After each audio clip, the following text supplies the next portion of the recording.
Bienvenue sur Récap Trillionnaire. Aujourd'hui, nous allons résumer le film Good Luck to You, Léo Grande. Nancy s'installe dans une chambre d'hôtel, semblant quelque peu tendue et incertaine de ses actions.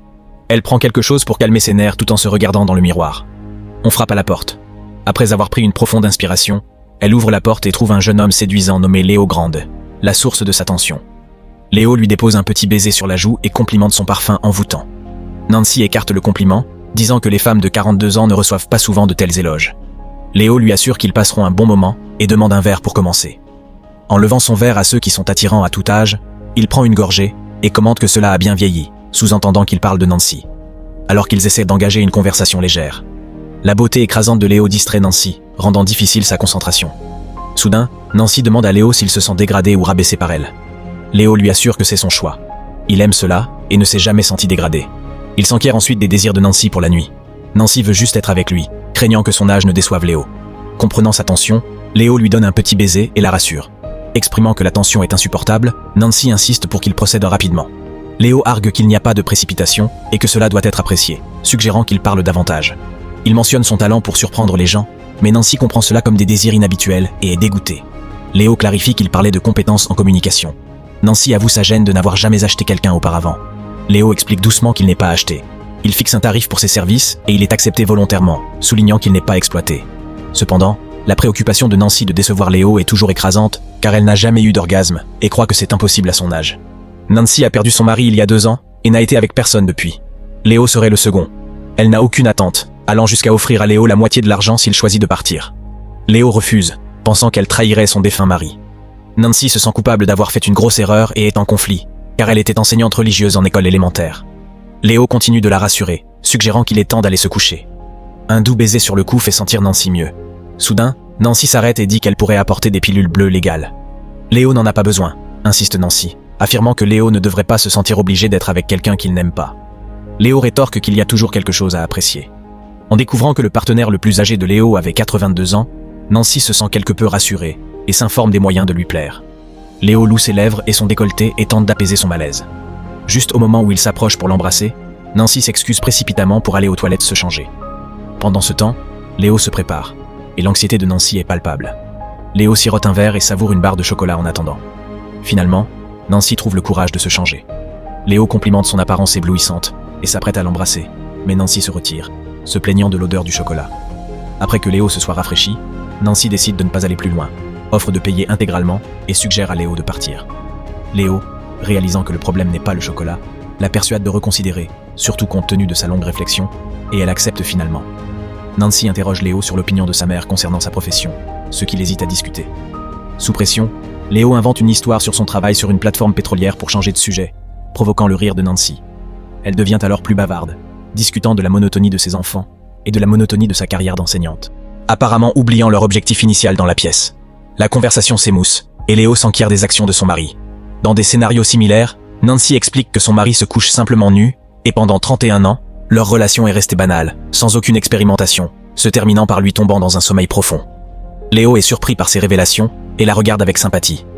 Nancy a toujours nourri des désirs divers que son mari a étouffés, les jugeant inappropriés.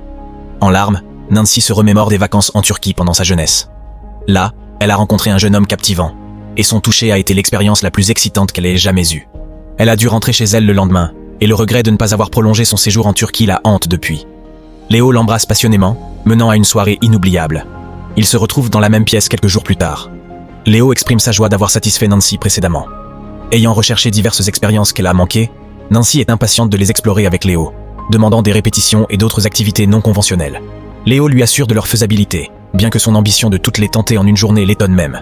Léo s'engage à faire de son mieux, et il procède à aborder l'élément le plus redoutable de sa liste. Nancy se demande si elle doit se brosser les dents au préalable. Léo la rassure que ce n'est pas nécessaire.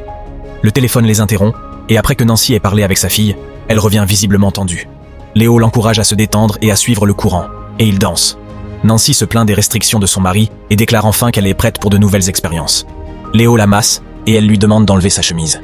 Son apparence jeune et tonique hypnotise Nancy. Mais se sentant submergée, elle lui demande de se rhabiller. Elle admet se sentir complexée par son apparence, mais Léo la convainc de sa beauté.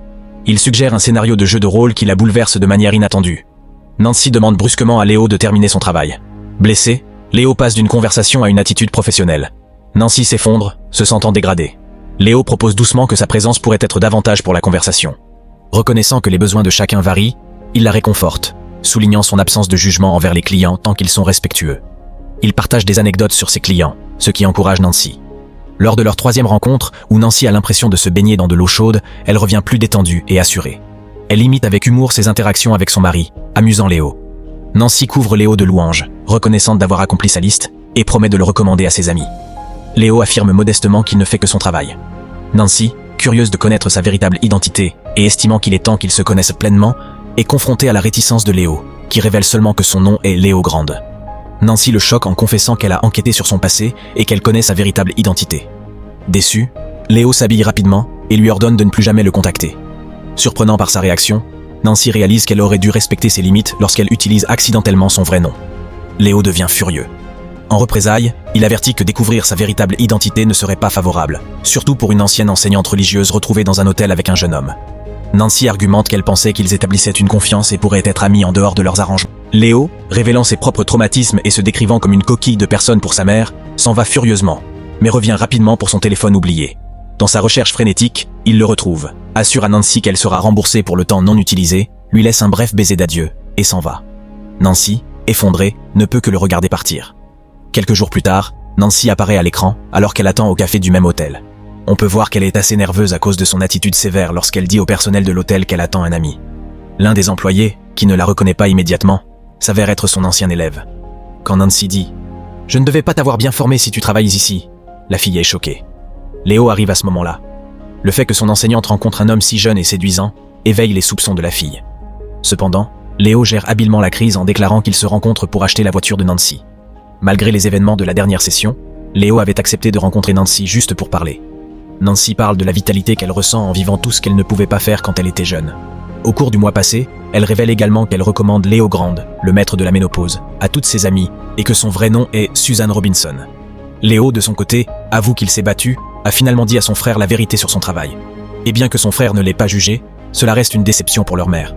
Quand Léo avait 15 ans, sa mère l'a surpris dans une situation inattendue avec des amis, et depuis ce moment, elle n'a jamais regardé Léo de la même manière. Le temps n'a pas réparé cette faille. Becky apporte l'addition, et Nancy s'excuse pour avoir précédemment traité elle et d'autres filles de noms inappropriés, admettant qu'elles avaient des interactions fréquentes avec Léo. Elle suggère même les compétences impressionnantes de Léo, suggérant qu'il passe du temps avec Becky également. Becky, étonnée, écoute son ancienne enseignante puis rejoint Nancy et Léo dans la chambre. Ils passent une longue nuit ensemble, réalisant une liste d'expériences que Nancy avait toujours désirées. À la fin de la nuit, Nancy se sent véritablement comblée pour la première fois de sa vie. Cela marque leur dernière rencontre, et ils se disent adieu, se souhaitant le meilleur. Nancy se regarde dans le miroir, perdue dans des pensées profondes et apaisantes. Et ainsi nous arrivons à la fin de cette histoire. Si vous avez apprécié ce récapitulatif, n'oubliez pas d'appuyer sur le bouton j'aime et de vous abonner à la chaîne. À la prochaine.